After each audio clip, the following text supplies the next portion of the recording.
The shuttle landed on Station 7 with a soft hum. Park stepped out and looked around. The space station was huge. Metal walls stretched in every direction. Lights of different colors blinked on control panels. Aliens of many shapes and sizes walked through the corridors.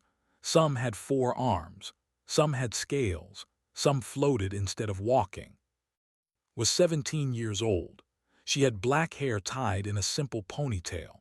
Her eyes were dark and calm.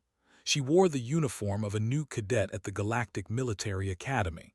On her chest was a small patch showing Earth, a tiny blue planet that most aliens had never heard of. A tall creature with blue skin and 3 eyes walked toward her. His name was Instructor. He looked at like she was a strange insect. "You are the human," he said. It was not a question. "Yes, sir," replied. Her voice was polite and quiet. "Humans have never attended this academy before. The council allowed your admission as a gesture of goodwill toward your species. Do not make them regret this decision." "I understand, sir." Instructor made a sound that might have been a laugh. "Your people discovered space travel only 80 years ago. Most species here have been among the stars for thousands of years. You will find the training difficult, perhaps impossible." Nodded and said nothing. She had learned that silence was often the best answer. The instructor led her through the station.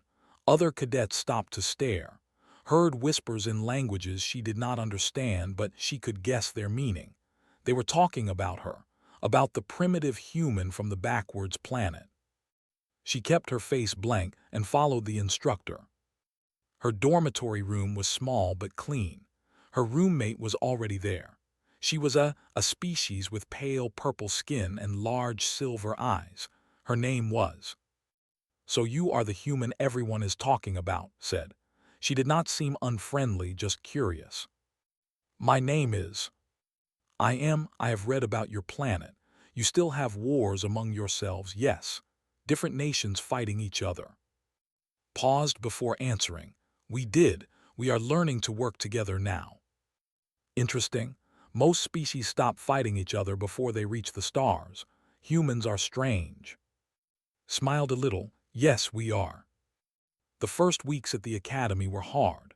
Attended classes on starship engineering, galactic history, combat theory, and military strategy. The other cadets were faster than her in some ways. Their species had evolved with better eyesight or stronger bodies or quicker reflexes. But had something they did not understand. She had Earth. Earth was a death world. Most aliens did not know this. They saw a small blue planet with green forests and blue oceans. They thought it looked peaceful. They did not know about the predators that hunted in the darkness.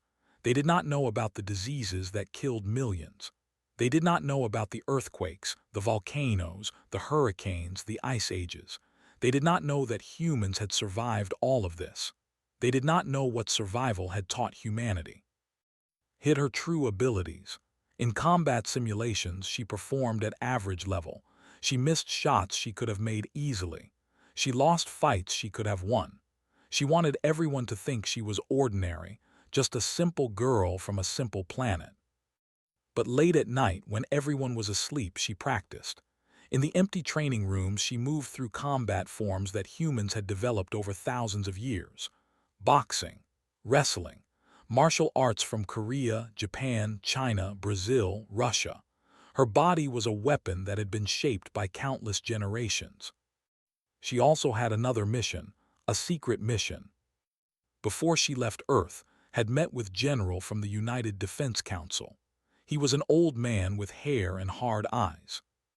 "The hegemony controls most of the galaxy," he had told her. "They allow us to exist, but they do not respect us. They think humans are weak and stupid. They are wrong. We need information about their military, their ships, their weapons, their strategies. You will get this information for us." "I understand, sir," had replied. "You were chosen because you are the best. Your training scores are higher than any other candidate, but you must hide this. If they discover what you really are, they will kill you, and they may attack Earth." "I will not fail." General had looked at her for a long moment. Your parents were soldiers. They died protecting our country. You carry their strength. Use it wisely. Now, 3 weeks into her time at the academy, had gathered valuable information. She knew the patrol routes of hegemony ships. She knew the weak points in their armor. She knew the codes they used for communication. All of this she stored in a tiny device hidden inside her tooth. But she had also made a mistake. She did not know it yet, but someone was watching her. Commander Thresh of the Crimson Bureau sat in a dark room, looking at surveillance footage. The Crimson Bureau was the secret police of the hegemony. They found spies and traitors. They made problems disappear. Thresh was a species with 4 arms and a hard shell covering his body. His eyes were black and empty like deep space. "The human girl," he said to his assistant, "she moves wrong." "Sorry."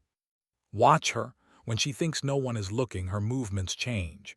She becomes too controlled, too aware. This is not a simple cadet. This is something else." His assistant looked nervous. "What do you want to do?" Thresh smiled. It was not a nice smile. "We wait, we watch, and when we are certain we take her. The Council of Elders wants to know what Earth is planning. This girl will tell us everything." He leaned back in his chair. "Humans think they are clever. They will learn that the hegemony sees everything." In her dormitory room, lay in her bed and looked at the ceiling. She did not know that danger was coming. She thought about her parents. She thought about Earth. She thought about all the people counting on her. Tomorrow she would continue her mission. Tomorrow she would smile and pretend to be ordinary. Tomorrow she would take another step toward giving humanity a chance among the stars. She closed her eyes and slept. Her dreams were full of shadows and silent warnings. The data archives were quiet at night. Most cadets were sleeping or studying in their rooms. Only a few service robots moved through the empty corridors, cleaning floors and checking systems. Walked through the archives alone. Her footsteps made soft sounds on the metal floor. The room was filled with tall shelves holding data crystals. Each crystal contained thousands of files about hegemony military operations, ship designs, weapon specifications, secret communication codes. She found what she was looking for on the 3rd shelf from the back, a small crystal marked with the symbol for navigation routes. She took it from the shelf and placed it in a reader device. Information flowed across the screen: fleet positions, patrol schedules, hidden bases in distant star systems. Pressed her tongue against a false tooth in her mouth. A tiny door opened. Inside was a micro-drive, smaller than a grain of rice. She connected it to the reader and began copying the files. "Come on," she whispered, "faster." The download bar moved slowly, 60%, 70%. Then she heard them. Footsteps, many footsteps, moving toward the archives from different directions. They were trying to surround her. Did not panic. She had trained for moments like this. She kept her breathing slow and steady. The download reached 90%, 95, 100. She removed the micro-drive and put it back in her tooth. Then she turned around. 6 figures stood at the entrance of the archives. They wore black armor with no markings. Their faces were hidden behind dark helmets, but could see their shapes. Different species, different sizes, all of them dangerous. The largest one stepped forward. He removed his helmet, saw a face, 4 arms, black eyes, a mouth full of sharp teeth. "Cadet Park," he said. His voice was cold and deep. "My name is Commander Thresh. I work for the Crimson Bureau. Do you know what that means?" Kept her face calm. "I have heard stories." "Then you know we find spies, we find traitors, we find anyone who threatens the hegemony." He smiled his terrible smile. "And we found you." "I am just a cadet," said. "I was studying for my navigation exam." "Please do not insult me. We have watched you for 2 weeks. We know about your late-night training sessions. We know about your visits to restricted areas. We know you are not what you pretend to be." Said nothing. Her mind was working fast. 6 operatives, all trained killers, the exit was blocked. No weapons, no backup, no escape. The Council of Elders suspected Earth would try something like this, Thresh continued. Your species is new and ambitious, dangerous combination. They wanted to know what you were doing among the stars. Now we know. You are gathering information, spying on the hegemony. You have no proof. Thresh laughed. It was an ugly sound. We do not need proof. The Crimson Bureau does not work with courts or judges. We work with results. He gestured to his operatives. You will come with us. You will tell us everything about Earth's plans.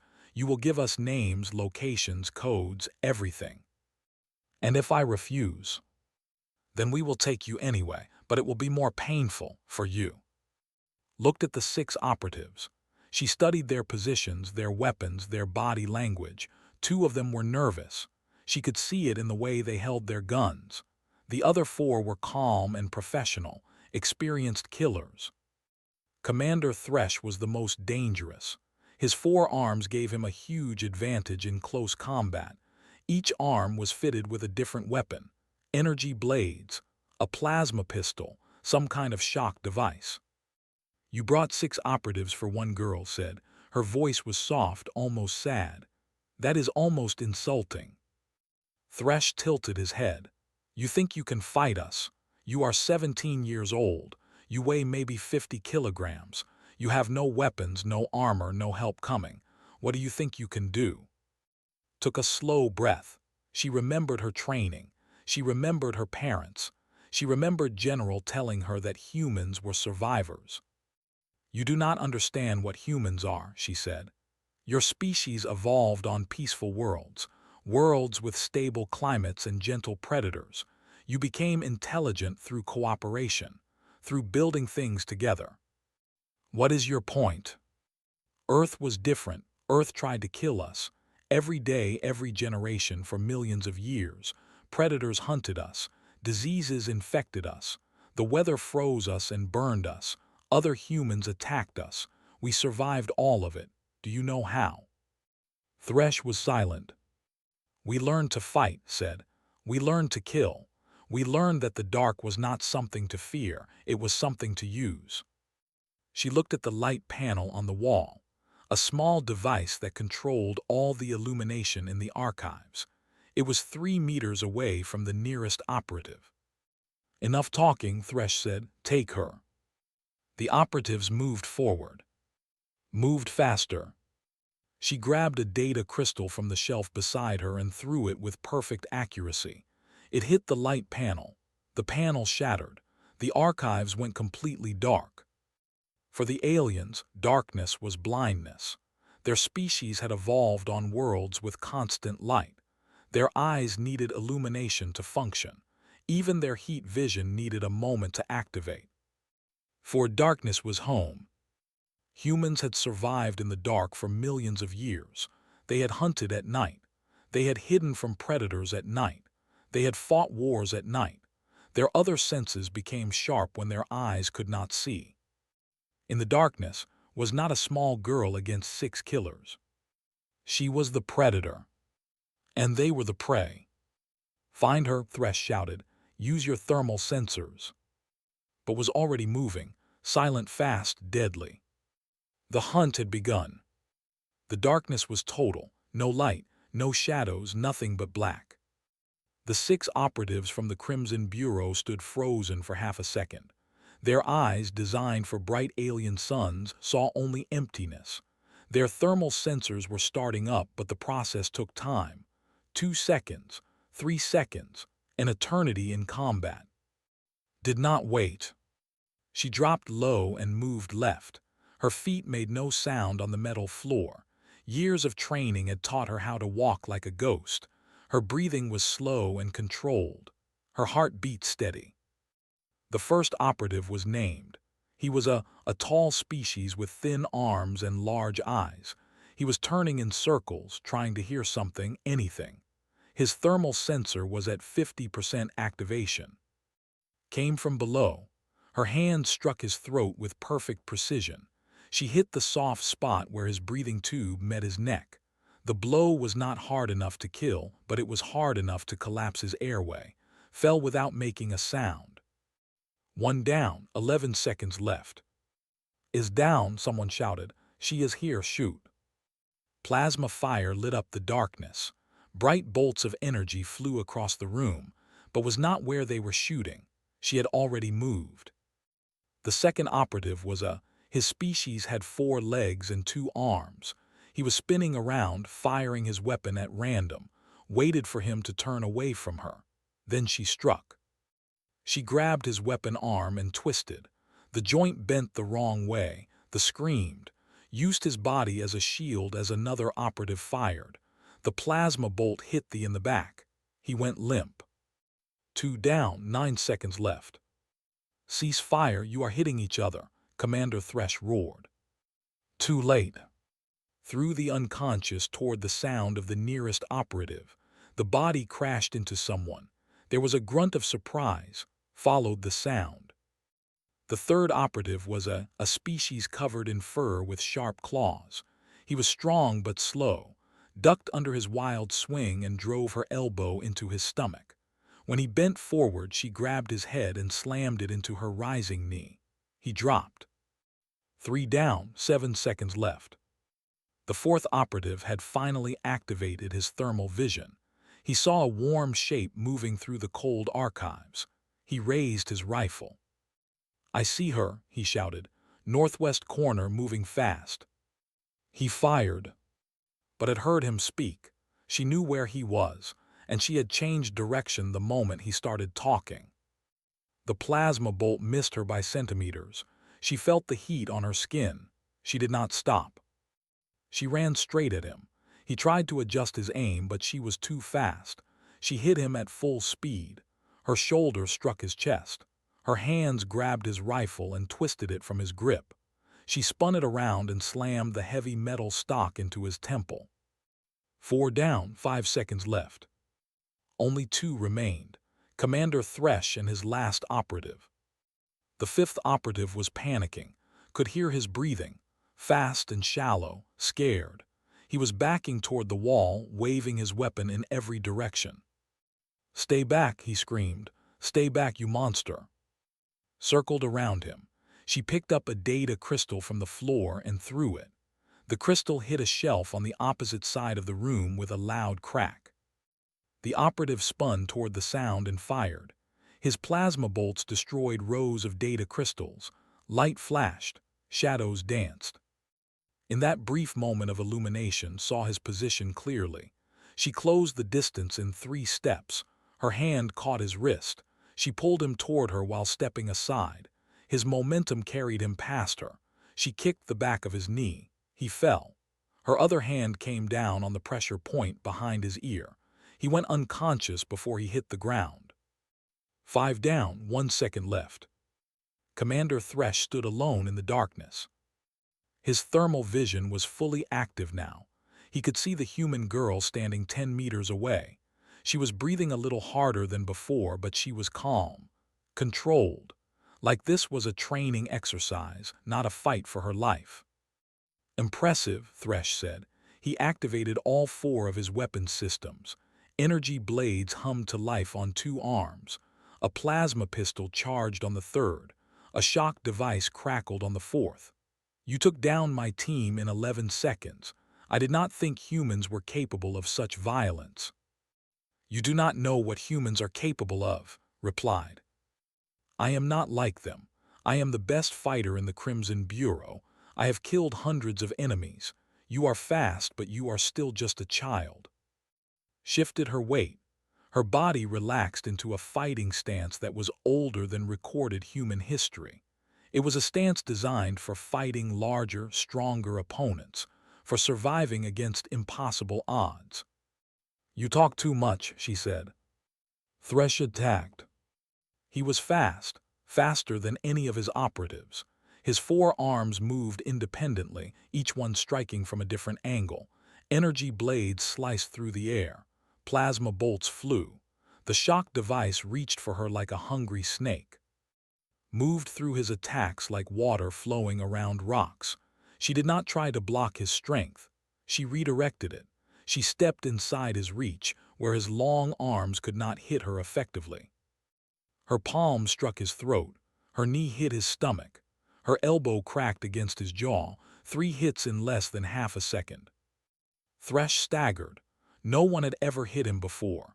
He swung his energy blade in a wide arc, ducked beneath it and grabbed his arm. She twisted. The blade cut through the air and sliced into his own leg. He screamed. Did not stop. She climbed his body like a mountain, her legs wrapped around his neck. She twisted her whole body and threw him to the ground. His head hit the metal floor with a heavy thud. Commander Thresh, the greatest fighter of the Crimson Bureau, lay unconscious at her feet. 12 seconds total, 6 elite operatives, 1 human girl. Stood in the darkness, breathing hard. Her shoulder burned where an energy blade had grazed her. Blood ran down her arm, but she was alive. She looked at the bodies around her, all still breathing. She had not killed any of them. Killing would have created bigger problems. But now she had a new problem. The Academy's security systems had recorded everything. In a few minutes, guards would come. They would see the footage. They would know what she really was. Unless she erased it all. Walked to the nearest terminal and began to work. She had 12 minutes before the guards arrived. It would be enough. Worked fast.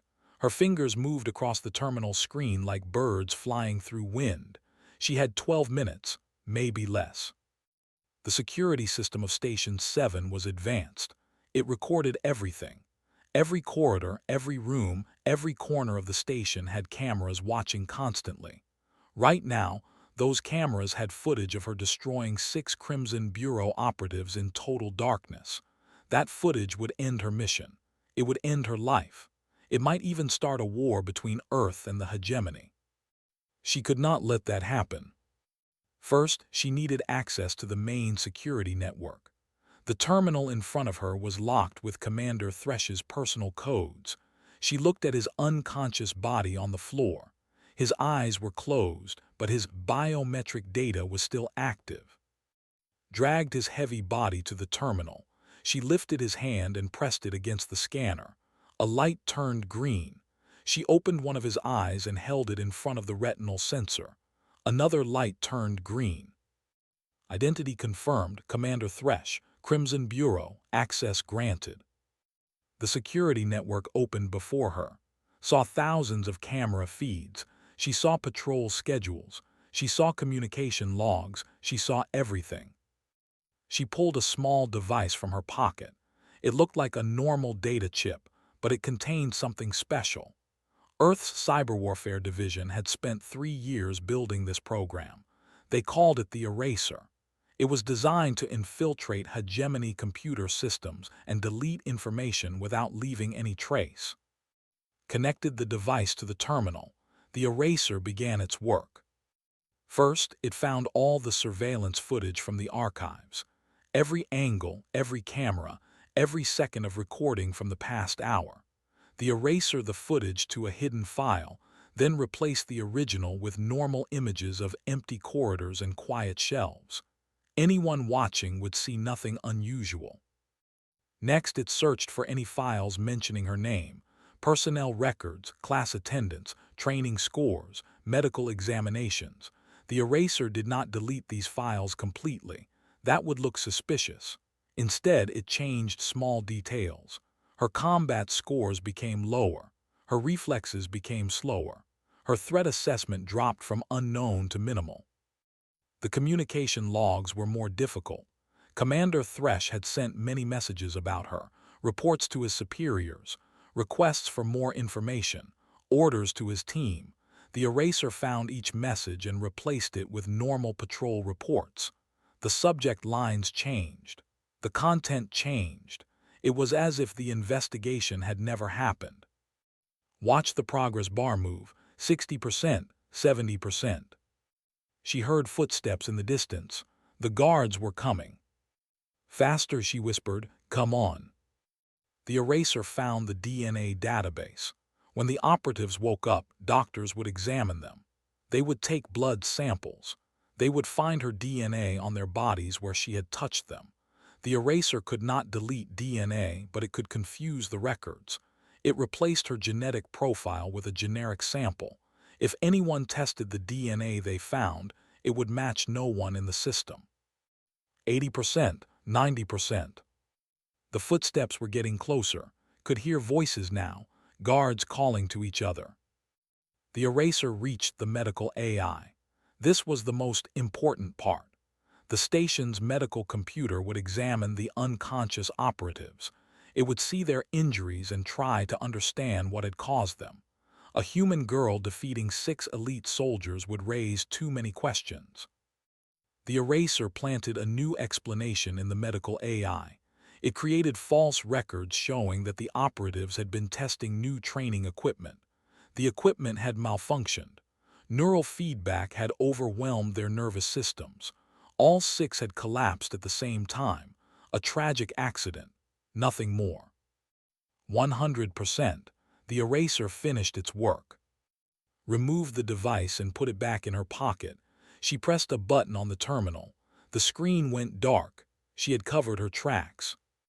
Now she needed to disappear. The blood on her shoulder was still wet. She tore a piece of fabric from her uniform and wrapped it around the wound. It was not a good bandage, but it would hide the injury until she could treat it properly.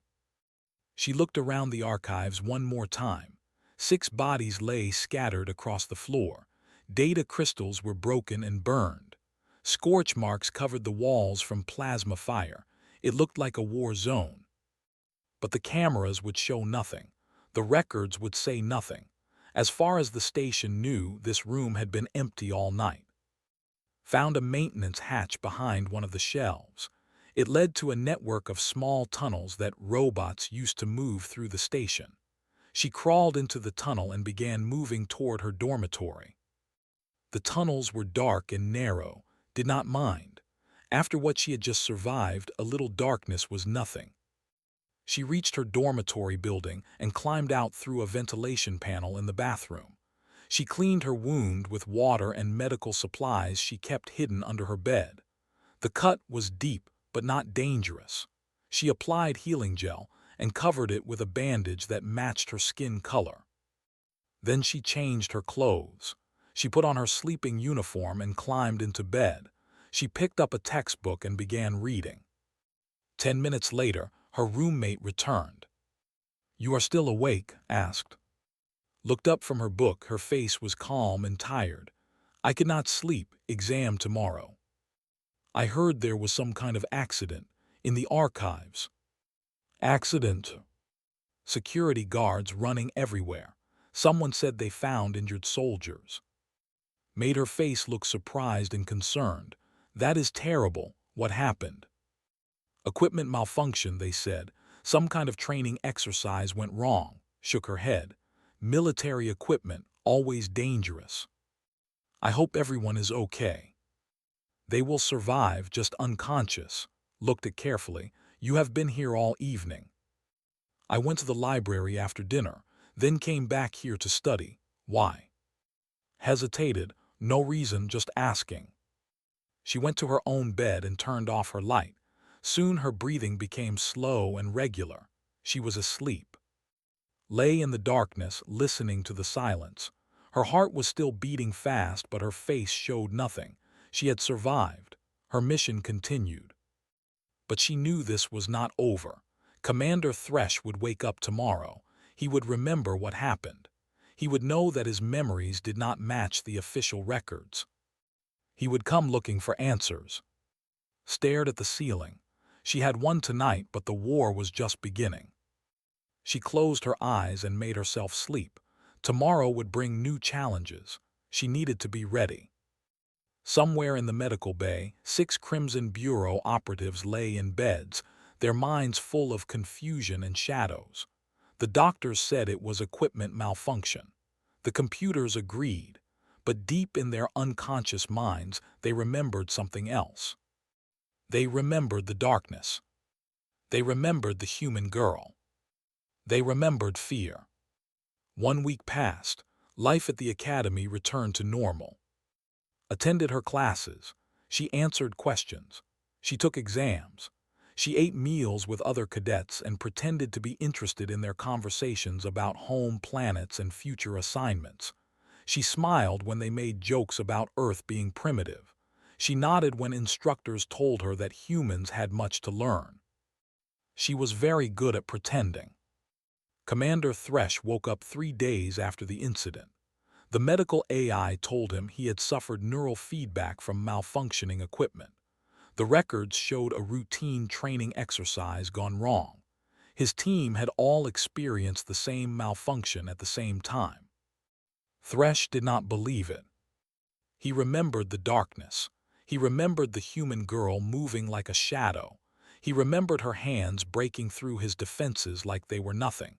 He remembered falling. But when he tried to tell his superiors, they looked at him with concern. The records showed no evidence of a fight. The surveillance footage showed empty corridors. His own communication logs showed normal patrol reports.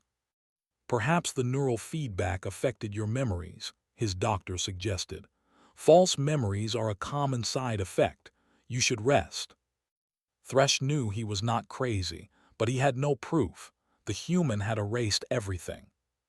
He sat in his office and stared at a picture of Park on his screen. A 17-year-old girl with dark eyes and a calm face. Her records showed average grades, below average combat scores. No indication of any special abilities. "What are you?" he whispered. The picture did not answer. Meanwhile, prepared her transmission. Late at night, when the station was quiet, she went to a small observation room on the outer ring. No cameras watched this room. No security systems monitored it. She had checked carefully. She took the microdrive from her tooth and connected it to a small transmitter. The device was designed to send messages using quantum encryption. The hegemony could not intercept or decode the signal. Only Earth could receive it. The transmission began. First, she sent the navigation data, fleet positions, patrol routes, secret bases, everything she had from the archives. This information would help Earth understand how the hegemony moved through space. It would help them hide from patrols. It would help them plan. Next, she sent military analysis, weapon specifications, ship designs, armor weaknesses. She had spent months gathering this information, piece by piece, document by document. Now Earth would know how to fight if they ever had to. Finally, she composed a personal message. To General and the United Defense Council. This is Operative Park reporting from Station 7. Transmission includes all requested intelligence on hegemony military operations. My cover remains intact. 6 Crimson Bureau operatives attempted to capture me for interrogation. All 6 were neutralized. All evidence was erased. Local authorities believe the incident was an equipment malfunction. However, Commander Thresh of the Crimson Bureau may have retained memories of the encounter. He has no proof, but he suspects. I recommend continued caution. The hegemony underestimates humanity. They see us as a young species with no experience among the stars. They do not understand what made us. They think our short history is a weakness. They are wrong. Our history is our strength. We have spent millions of years learning to survive. We survived predators that wanted to eat us. We survived diseases that tried to kill us.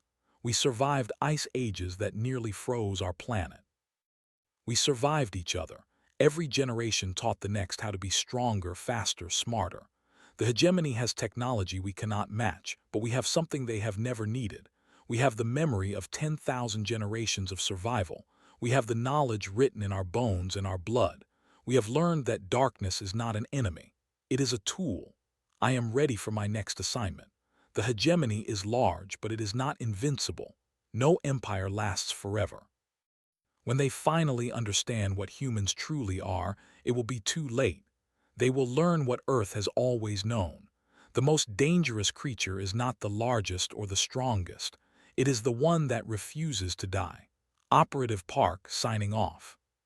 She pressed the send button. The quantum signal left Station 7 and traveled through space toward Earth. It would arrive in 36 hours. destroyed the transmitter. She broke it into small pieces and dropped them into the station's recycling system. No evidence remained. She returned to her dormitory as the station's artificial sun began to rise, was still sleeping, climbed into bed and closed her eyes for 2 hours of rest before her morning classes. When she woke, she put on her uniform and looked at herself in the mirror. A 17-year-old girl looked back at her, small, ordinary, nothing special. She smiled. The first class of the day was combat theory. Instructor, the tall blue alien with 3 eyes, lectured about the importance of technology in warfare, shields and plasma weapons, starship armor and energy barriers. Combat is about power, he told the class. The species with superior technology will always win. This is the foundation of hegemony military doctrine. A student raised his hand. What about species without advanced technology? How do they survive? Instructor made his laughing sound. They do not survive. They are conquered, or they remain on their primitive worlds too weak to threaten anyone. The other students nodded. This was obvious to them. Technology was everything. Said nothing. She kept her face blank and took notes like a good student. She did not argue. She did not disagree. She thought about Commander Thresh lying unconscious on the floor. She thought about 6 elite operatives who could not stop one unarmed girl. She thought about all the technology in the galaxy that had not saved them. After class, she walked through the station corridors. Other cadets moved around her, talking and laughing. Aliens of 100 different species, all believing they were superior, all believing that humans were no threat. Let them believe it for now. Far away, on a small blue planet orbiting an ordinary yellow star, General received her transmission. He read her report 3 times. Then he called a meeting of the United Defense Council. The intelligence is better than we hoped, he told them. We now have detailed information on hegemony fleet movements, weapon systems, and military protocols. What about Operative Park? Another council member asked. Is her cover secure? She believes so, but the Crimson Bureau is suspicious. We should prepare an extraction plan. And if the hegemony discovers the truth? General looked at the faces around the table, men and women who had spent their lives protecting Earth, who understood what humanity had survived to reach this moment. Then they will learn what humans are capable of, he said, and they will wish they had left us alone. On Station 7, Park finished her day and returned to her room. She studied for her exams. She talked with her roommate. She acted like nothing had happened. But sometimes, late at night, she stood by her window and looked out at the stars. Millions of lights burning in the darkness. Millions of worlds that thought humanity was weak. They would learn. All predators learned eventually. Humanity was done being underestimated. The girl in the window smiled. Then she went to bed and slept peacefully. Tomorrow was another day. Another step forward. Another chance to prove that the most dangerous species in the galaxy was not the oldest or the strongest. It was the one that came from a death world called Earth. And they were just getting started.